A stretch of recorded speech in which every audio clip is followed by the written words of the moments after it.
So now that Donald Trump has a great new idea, Oman is our top ally in the region that's helping us to negotiate peace with Iran. So he came up with this genius strategy. Why don't we bomb them? I just got off the phone with President Trump, who discussed the situation with Iran as the 60-day memorandum of understanding expires. The president told Fox News Iran should raise the white flag of surrender. He went on to say, I have no time schedule. I'm not in a hurry. The president indicating that the U.S. naval blockade is continuing to put new economic pressure on the Iranian regime, despite what the Iranians have said publicly. He said they're good poker players, but they're dying, and that the midterms in the United States have nothing to do with the president's thinking. Now, I asked the president about these parallel talks that are taking place between Iran and Oman about control of the Strait of Hormuz. And the president told Fox News, if Oman gets in the way, we'll bomb the S out of them. We went on to talk about a variety of different regional topics, including the U.S. stockpiles of weapons that are currently stationed in the Middle East. The president says what we've used so far is peanuts. He went on to say the United States has a lot of mid-level weapons, and that many of the more advanced systems, the president says, were given away by President Biden to Ukraine, for example, when we're talking about air defense that is needed right now in the Middle East. We have a blithering idiot, one of the dumbest people on the entire planet as our president.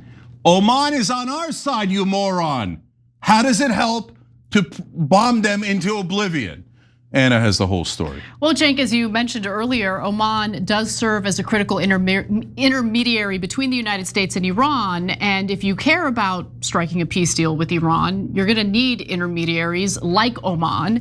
Now, this is obviously an escalation by President Donald Trump against our ally in the region, an actual ally, not like Israel, which actually works against us and bleeds us dry. And what's amazing to me is this is just another example of Trump lashing out because we've lost the war, we continue losing the war. Iran has more military capability than we have at the moment because we've depleted so much of our arsenal, so many of our interceptors, of our missiles, because of our lust for war, our government's absolute love affair with constant war and basically getting involved in other foreign wars, including what's been going down in Ukraine. Now, I want to just note the M.O.U. that President Donald Trump signed along with Iran indicated that Iran and Oman would engage in discussions over the management of the Strait of Hormuz. And now Trump is citing their talks as reason for wanting to bomb Oman. He's saying that Oman is interfering with the process. Okay, so look, this is, again, just another example of what a president who has lost a war looks like. He doesn't know how to act. He doesn't know how to handle or finesse the situation. There is no finessing the situation.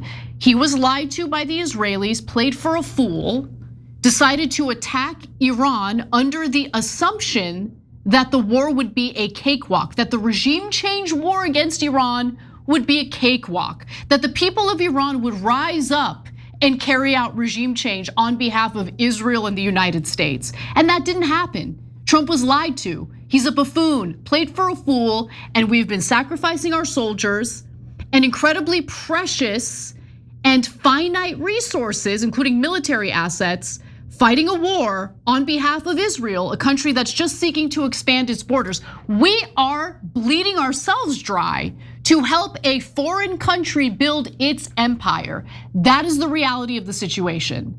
100%. That's exactly what's happening. And the job of the corporate media is to lie you into compliance. Just be okay with it. Oh, we have some interest in this war. You know, in the original list of things we were supposed to do in this war, according that the Israelis handed us, was to destroy every ballistic missile and every drone Iran had. Hilarious. How is that even remotely in American interest? Why do we have to spend an enormous fortune, let alone having our guys killed, to destroy Iranian drones? What are they going to fly across all of Europe and the Atlantic to get to us? Oh, right, but they could hit Israel. So it's our job to make sure that we destroy Iran on behalf of Israel so they don't have to worry their pretty little heads. But the good news is that's why the soldiers on their and the sailors on their ships are suffering so long now. Oh, right, they're not no, that's our soldier, that's our sailors, and it's our soldiers dying. The Israeli army is only to murder defenseless children and women. Yeah, they excel at that. Yeah, they're really good at that. Yeah. They include have snipers who murder 5-year-olds. Yep, shoot them in the head and the chest. That's right, and they're great at torturing detainees and murdering them as well. But if you have any kind of defenses, we're gonna need the Americans to do our dirty work for us. That's exactly right. And another sign that the Trump administration and Trump himself fully aware of how desperate they are because they have lost this war against Iran. I mean, we went from we're gonna carry out regime change and we're gonna ensure that there are no nuclear weapons in Iran. Those were the goals in the beginning. Now the only goal is we gotta get the Strait of Hormuz open, okay? And we don't have the means to do that.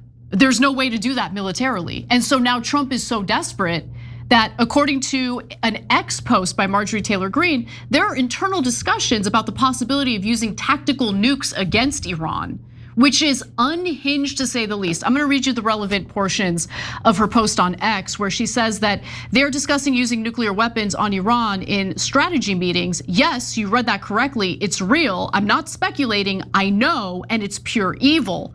Our government is the one actually discussing lowering the nuclear threshold in order to use nuclear weapons against Iran, even though Trump claims he's won the war like 40 times and says the US controls the Strait of Hormuz. Trump promised no more foreign wars, but may actually be the one who delivers a nuclear holocaust that would likely drag the entire world into major conflict, economic depression, and mass human suffering we've never seen in our lifetimes and maybe throughout history. In fact, if you don't trust Marjorie Taylor Greene, I happen to trust her on this matter for sure. Picture this, it's 1 a.m., you tell yourself just one more scroll through social media, and suddenly you're spiraling over the latest political dumpster fire. That spiral doesn't just exhaust your mind, it actually spikes your internal body temperature. And when your body stays hot, you can never hit that deep restorative sleep. So the fix? It's not a meditation app, it's your bed temperature. Enter ChiliPad 2.0. It's a water-based mattress topper that gives you total climate control from 55 to 115 degrees. No new mattress, no hassle. It fits right on top, and water is the game changer. A fan just stirs hot air around. ChiliPad uses actively chilled water to pull heat away from your body like a heat exchanger. The new 2.0 has a quieter dock, a washable cover, and a remote that senses when you climb in and fires up your sleep schedule automatically. Sharing the bed? Dual zones let each side pick their own temperature. No subscription, no hidden fees, 2-year warranty, made right here in the USA. Visit www.sleep.me/TYT to get up to $255 off your ChiliPad 2.0 with code TYT. That's www.sleep.me/TYT. Free shipping, free returns, and a 30-night trial. The headlines will still be there in the morning. You might as well wake up ready for them. But nonetheless, you have former Navy Senior Chief Petty Officer Malcolm Nance, who's clearly a Democrat, emphasizing what using nuclear weapons would mean for the globe, and more importantly, the perspective of the United States or the perception toward the United States. And I wanted to show you his rant. There's a lot of cursing that we had to censor out, but I understand the sentiment here. I totally agree with him. Take a look at this. Let's say we lose our minds and we say we're not gonna go higher than Hiroshima or Nagasaki. We're gonna go to 18 kilotons of atomic bomb, not 19 like in Hiroshima or Nagasaki, just so that we can say we didn't exceed World War II. That's gonna throw thousands of metric tons of dirt into the sky. And let me explain something to you. It's all radioactive. All of it. And where does it go, Malcolm? It goes up into the stratosphere. And what does it do? It does laps around the earth. And every lap, it falls down into the grass, into your wheat. And it may be low dosage radioactivity, but it will be in your milk in 72 hours. And every country in the world is going to hate us the next day. It is interesting, two nuclear powers, the United States and Israel, have been threatening to irresponsibly use nukes. And these are the two countries that are apparently the arbiters of what other countries are allowed to have nuclear weapons. Yeah, so the ostensible reason we went into this war was to prevent Iran from getting nukes because we were worried that they might actually be crazy enough to use them. And now we go into the war and we start losing by a tiny bit, and all of a sudden we're like, let's nuke them. Let's consider nuking them. Wait, I thought that was the whole purpose of the war, so that no one uses a nuclear weapon. They're like, no. The purpose of the war is to destroy Iran on behalf of Israel. Exactly. The nuclear weapons was an excuse. I mean, look, the North Koreans built tons of nukes while Trump was president. No one cared because they're not bothering Israel. Oh, but they're threatening our allies in South Korea and Japan that are much bigger allies and much more important economies. The North Koreans having nukes is much more dangerous. They're very volatile as well. They're like, yeah, what does that have to do with Israel? Don't care at all. Have never cared about nukes. It's always been a giant lie. And what did they lie us into the war with Iraq with? Weapons of mass destruction. Who actually has weapons of mass destruction? Israel does, and we do. And now we're both talking, and the Israeli government officials have also mentioned, well, maybe there's time for nukes. Remember when Donald Trump said, watch Mark Levin tonight on Fox News, and Mark Levin talked about maybe we should use nukes. So, because Israel has no moral boundaries. So what we're doing is we're marrying a president who is a complete moron. He's threatened to attack 15 countries so far in this term. And he doesn't have moral boundaries. Right, and he doesn't have any moral boundaries either, and he's attacked 7 of them already, almost all of them on behalf of Israel, right?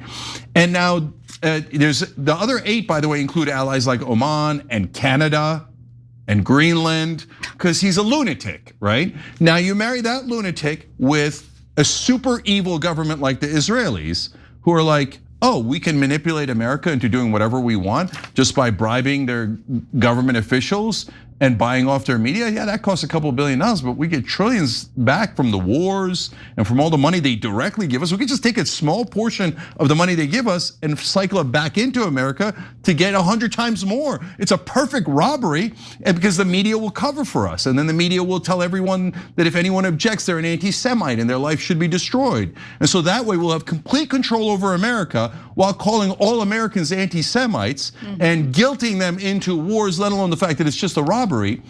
And so now, by the way, if we want to, we could use the nukes we stole from you, Israel says, which they did. They stole our nuclear technology, uranium, and nuclear triggers. And what did the compliant Israeli press pretending to be American press say? Oh, that's perfectly normal. Yeah, your ally stealing all of your nuclear secrets remember when Canada did it? No, I don't remember when Canada did it.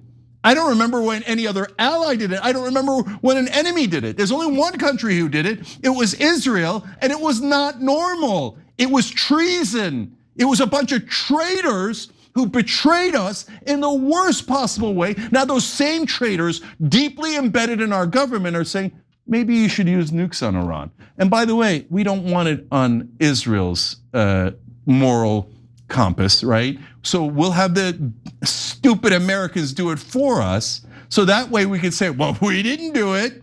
The Americans did it. It's their fault. It's their problem, okay? So that's what's happening right now. And by the way, great credit to Malcolm Nance, because otherwise I'd have to say Marjorie Taylor Greene being more humane and decent and moral than literally almost any Democrat in the country and anyone in mainstream media. The same people who said she was terrible and immoral, they're all like, oh, nukes, yeah, so what? As long as Israel wants it. I bet it's not true anyway, until you say that it's totally normal afterwards. And you guys are disgusting, immoral people who wouldn't mind nukes if Israel uses it or we use it against Israel's enemies. At this point, on the most important issue, nuclear holocaust, Marjorie Taylor Greene, infinitely more moral than anyone in mainstream media and nearly any Democrat. Until you do as Malcolm Nance has done and we have done and condemn the idea of this Holocaust we would do on behalf of Israel, then you're a scumbag who loves Holocaust and loves it when your beloved Israel is asking us to do it or they're planning to do it themselves. And if you don't do it, It's obvious who you are. It's super obvious, and I'm not making you do either. You have all the free will in the world.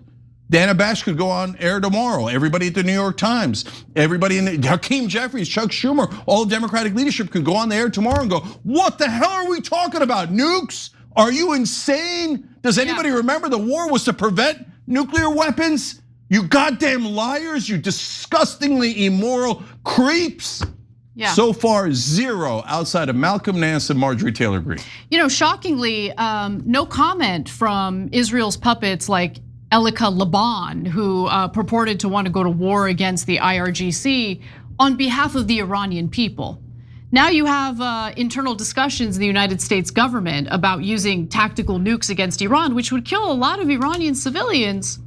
Mum's the word. Mum's the word. Yeah. And Bill Maher had a fake Iranian on a stupid podcast over the weekend, and he's like, "Oh yeah, I want you to bomb Iran more." Yeah. Oh yeah, I am Iranian, not Israeli. I'm not paid by them at all, or whatever. I don't care if he's paid. I don't care at all. There's a bunch of morons here who've never been to Iran. Yes, their families from Iran, and they're like, "Oh, we used to steal so much from that country. Oh, we ran this business and that business and that business, and well, we were in charge of Iran, and we want to be in charge of Iran. Nuke them, bomb them, kill all the Iranians. Who cares? I'm from Iran." And oh, golly gee, look at that. That's the one guy Bill Maher had on his show from Iran. Yeah. That's so weird that he didn't have any rational person from Iran who says, maybe you shouldn't murder my family members in Iran. Right. Right. Or someone representing the majority of the Iranian diaspora who don't like the way this war is going. But anyway, those people totally silenced. But you have lunatics who advocate for bombing their homeland. Every time you ring the bell below, an angel gets his wings. Totally not true, but it does keep you updated on our live shows.